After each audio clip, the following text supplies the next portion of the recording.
Before the hatred, there was oil, and before oil, there was nothing but silence on the Persian plateau. Persia, a civilization older than Rome, older than Greece, older than the very idea of the West itself. An empire that had ruled from Egypt to India, that built great cities while Europe still lived in mud. By the 20th century, that ancient land sat quietly on something the modern world would kill for. Beneath the hills of Khuzestan, beneath ancient Persian soil, lay one of the richest oil reserves on Earth. In 1908, a British prospector struck crude near Masjid Soleiman, the Middle East's very first oil discovery. It was a find that would remake the world and poison the relationship between Iran and the West forever. Britain moved fast. The Anglo-Persian Oil Company formed. Capital poured in. British men arrived by dozens. By the 1930s, Abadan, a city built on the Iranian riverbank, housed the world's largest oil refinery.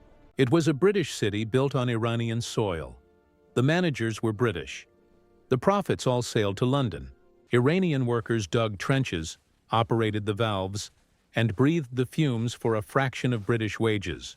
They lived in segregated neighborhoods, banned from British clubs, treated as servants in their own land. The resentment did not simmer quietly. It boiled slowly, year by year, and it would soon find a voice. That voice belonged to Mohammad Mossadegh, a lawyer, a politician, an aristocrat who wept in parliament. His message was clear and electrifying. The oil beneath Iranian soil belongs to Iran. Tehran roared. When he became prime minister in April 1951, Iranians did not walk into the streets to celebrate. They ran. Within weeks, Mossadegh nationalized the Anglo-Iranian Oil Company. A thunderclap heard around the world. Britain imposed a blockade. The Royal Navy patrolled the Persian Gulf. The oil stopped flowing. Iran starved. London appealed to Washington. President Eisenhower listened carefully, and he was very, very worried. The word that terrified Washington in 1953 was not nationalism. It was communism. Iran could fall to Moscow. The CIA and British intelligence began planning. They called it Operation Ajax. In London, Operation Boot. Money flowed to Iranian newspapers, military officers, and street gangs willing to cause chaos on cue. In August 1953, paid mobs stormed Tehran, shouting pro-Shah slogans and attacking Mossadegh's supporters. The Iranian military turned on its elected leader. On August 19th, soldiers surrounded Mossadegh's home. He was arrested in his pajamas. Iran's first democratic prime minister, overthrown by foreign hands. The CIA called it a success. Iran called it betrayal. Iran would not forget. Not for a generation, ever. The Shah, Mohammad Reza Pahlavi, returned to the peacock throne, Washington's man, and everyone knew it. America showered him with weapons, advisors, and political cover. He gave back oil and a Soviet border base. Through the 1960s and 1970s, Iran modernized rapidly. Skyscrapers rose in Tehran. Universities expanded. Women entered the workforce. Western music played in cafes. Foreign investment flooded in by the billions. To outsiders, Iran looked like a Middle Eastern miracle. To many Iranians, it looked like a gilded cage. The Shah's secret police, Savak, had been trained jointly by the CIA and Israel's Mossad since the 1960s. Their methods were not subtle. Torture chambers, disappearances, show trials, fear that reached every home. Tens of thousands of political prisoners filled Iranian jails. The outside world mostly stayed silent. But in the mosques and seminaries, in the alleys of the old bazaar, a different conversation was happening. A cleric in exile had been watching it all, from Iraq, then from Paris. His name was Ruhollah Khomeini. Expelled in 1964 after denouncing the Shah, he built his movement in exile, one smuggled cassette at a time. His sermons, recorded, smuggled, and passed hand to hand, reached millions who had never seen his face. Khomeini's message was simple. The Shah was illegitimate. America was the great Satan. Rise up, take it back. In 1978, The streets of Iran began to fill. First thousands, then hundreds of thousands, then millions. Workers went on strike. Oil stopped flowing. The Shah declared martial law. Soldiers opened fire on crowds. On September 8, 1978, Black Friday, soldiers shot hundreds of protesters in Tehran's Jaleh Square. The killings did not stop the revolution. They accelerated it. Every death became a martyr and a torch. The Shah's nerve finally broke. In January 1979, he boarded a plane, left Iran, and never returned home. On February 1, 1979, Khomeini's plane touched down at Mehrabad Airport. 2 million people lined the roads. They wept. They chanted. They reached toward the descending plane as if touching the face of history itself. Iran had remade itself in a single year. The Islamic Republic was born, and the world was about to feel it. America lost its most important Middle Eastern ally in a single night. The shock in Washington was complete. The Shah, dying of lymphoma, wandered from country to country, Egypt, Morocco, the Bahamas, without a home. In October 1979, Carter admitted the Shah to a New York hospital for cancer treatment. A fateful decision. In Tehran, it was read as something else entirely. America protecting its puppet. The insult was unbearable. On November 4, 1979, militant students calling themselves followers of the Imam's line stormed the embassy. They overwhelmed the guards. 66 American diplomats and staff were taken hostage inside the compound. Khomeini endorsed the seizure. He demanded the Shah be returned for trial. Carter refused. The crisis began. For 444 days, the hostages were held blindfolded, isolated, paraded before cameras. The images seared into American memory. Burning flags, chanting crowds, blindfolded diplomats on TV screens. President Carter authorized a secret rescue mission. In April 1980, it flew into the Iranian desert at night. A helicopter collided with a transport in a blinding dust storm at Tabriz. 8 American soldiers died there. Carter's presidency never recovered.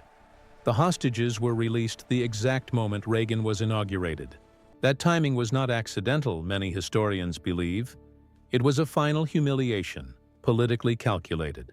The hatred between Washington and Tehran was now mutual, official, and carved permanently into stone. But the wounds were only beginning to accumulate. History with Iran and America was never finished, adding, in September 1980, Saddam Hussein's Iraq invaded Iran, launching one of the bloodiest wars of the century. Washington saw an opportunity. American officials quietly began sharing military intelligence with Baghdad. The CIA passed satellite imagery of Iranian positions to Iraqi commanders, making the killing more precise. By 1983, Reagan had removed Iraq from its terrorism list to restore full diplomatic relations with Saddam. American credits funded Iraqi weapons. European tech flowed in. Washington quietly looked the other way. In 1988, Saddam's forces used mustard gas and nerve agents against Iranian troops at the Fars Peninsula. Washington knew. Washington said almost nothing. 1 million people died over 8 years of grinding war. Iran bled. Iran grieved. And Iran looked at Washington and understood exactly what role America had played. In July 1988, the USS Vincennes shot down Iran Air Flight 655 over the Persian Gulf. All 290 civilians died. The U.S. military said it mistook the Airbus for a fighter jet. Iran called it deliberate. No apology came. The commander of the Vincennes received the Legion of Merit. The wound between the two nations stayed open. Through the 1990s and 2000s, Washington tightened the sanctions regime around Iran tighter with every year. Iranian banks were cut off from international systems. Oil sales restricted. The currency collapsed in waves. Ordinary Iranians paid the price in medicine shortages, unemployment, and savings that dissolved overnight. Iran's government responded not with retreat, but with defiance, accelerating its nuclear enrichment program. In 2001, something briefly shifted. After 9/11, Iran shared condolences and gave intelligence on the Taliban. A door cracked open. Iranian reformers worked toward engagement. For one brief moment, peace seemed possible.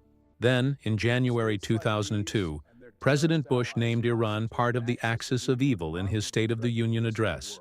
The door slammed shut. Reformers were crushed. Iran accelerated its centrifuges. The standoff hardened fast. For years, the world teetered. Israeli officials threatened preemptive strikes. Warships massed in the Gulf. In 2015, a historic deal, the JCPOA, was reached. Iran curbed its nuclear program for sanctions relief. It was imperfect, it was contested, but it was working. And for one fragile moment, normalcy seemed possible. In May 2018, President Trump withdrew from the agreement. Iran began reversing its commitments within months. Tensions spiked. Tankers were seized in the Gulf. Proxy forces traded fire across Iraq, Syria, and Lebanon. Then came January 3, 2020. An American drone circled above Baghdad airport in the darkness before dawn. A convoy carrying General Soleimani left the terminal. The missiles struck. He was killed instantly. Soleimani was not simply a general. He was Iran's most celebrated commander, architect of its regional power. He built the militia network stretching Iranian influence across Iraq, Syria, Yemen, and Lebanon for decades. To millions of Iranians, he was a national hero.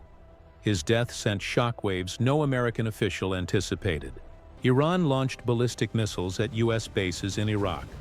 Over 100 Americans suffered brain injuries. The region braced for all-out war. Both sides stepped carefully back from the edge. That time, at least. Today, Iran and America have no embassies, no direct ties, no shared lines. Only proxies and cold threats.